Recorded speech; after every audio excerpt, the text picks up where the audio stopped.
Zeg geen ja, zeg geen nee. Zeg maar ja en geen nee. Ja, de nieuwe single natuurlijk. Hij is nou net een paar maandjes uit. En gaat echt als een speer. Ja, echt heel blij mee. Ondertussen alweer volop bezig aan het knallen met Zeg maar ja en geen nee.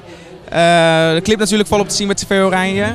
En inmiddels vele optredens die eruit uit voortkomen. Nu natuurlijk op de zomertour ook. Weer één groot feest. En echt super en een eer om hier te mogen staan. Nou, ik kom uit Friesland natuurlijk ook. Dus voor mij is het bekend terrein. En ik heb hier wel vaker opgetreden, ook met Sneekweek. Daar waren het wel andere pleinen.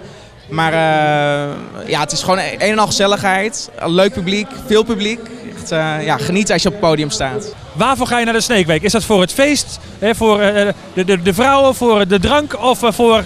Nou, waar is het eigenlijk voor? Nou ja, overdag is het vooral het water natuurlijk. Varen op het Sneekermeer en alle zeilwedstrijden. En 's avonds lekker feesten. En dan heb je vrouwen, drank, nou ja, noem maar op. De single is al een tijdje gelanceerd, zei je. Wat nu? Nou, we zijn nog volop bezig met de ontwikkelingen voor de nieuwe single. Een leuke opvolger van Zeg maar ja en geen nee. En ja, wat het precies is, houden we nog even voor onszelf. Maar kan je zeggen dat het een heel leuk, vrolijk nummer ook weer wordt. We jagen toch heel stiekem wel een beetje van, ja, wat gaat het ongeveer worden dan?